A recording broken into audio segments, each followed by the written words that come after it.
I grew up in a farming community in Arkansas. As a kid that grew up in a farming community, Memphis was always home. It was always the place where we came to buy school clothes, to go eat dinner at a nice restaurant. So it was the only big city that I had ever really been to. My family moved us here in 1957. Growing up here, very humble means. We went to public schools here. I played with Lincoln Logs. I had a third grade teacher that said, "Barry, you'd be a good architect." I had always wanted to get out of having to take nap time, so I built things out of cardboard and stuck with me my entire life. I never thought about doing anything else. I spent most of my childhood building forts and tree houses, clubhouses, and I had this gang of kids.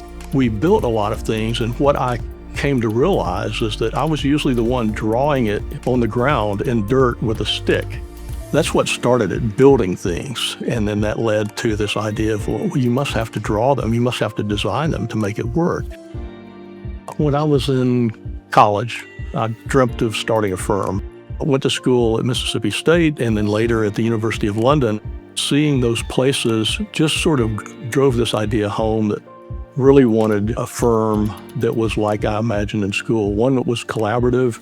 What I loved about college was sitting in design rooms and studios and talking to your classmates about how to make a design better. Coming back to Memphis in 1995, there wasn't a lot of progressive architecture. A lot of architecture was more traditional, more status quo, and really wanted to change that and wanted to start a firm that would help be that change agent. I was doing consulting across the U.S. with large major firms. I came in to consult in 2000 for maybe 6-8 months.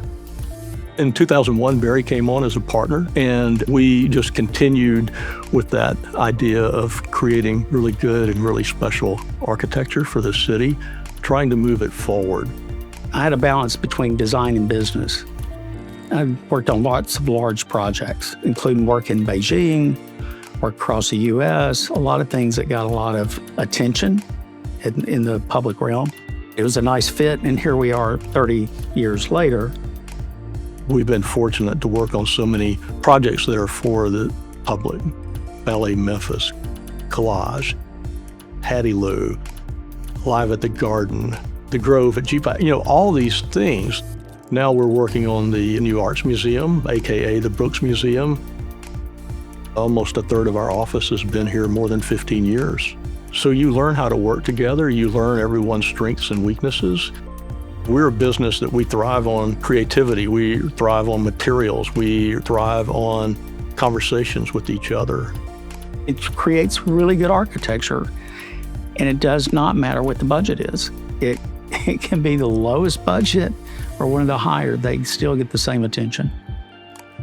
I often think of an entrepreneur as someone that starts a business to make money, but it's not all about that. It really is about doing this thing that we do called architecture and trying to do it at its highest level. One that's really close to home, nonprofits that we've worked for. We've had a lot of nonprofits here. Giving them something that's special has been really important. We probably have close to 100 projects, or a little over maybe, of not-for-profits. What that came of was doing something good for the community. I think that's something that we thrive on. I didn't even really know what the Society of Entrepreneurs was. We didn't know what we were getting into to get honored. I thought, oh, that's really cool. I went to my computer, and I looked at it and I started seeing all these people and I thought, wow, maybe they got our name wrong. When I checked and found out nobody from the architectural profession had ever been inducted, that is what struck me. And there's been a lot of firms around in the city. That was a big deal. There's such an incredible list of people that are there that have impacted our city in many different ways. I don't care how much you know until I know how much you care. I think that's just the seed that all of them plant in our entrepreneurial spirit here in Memphis.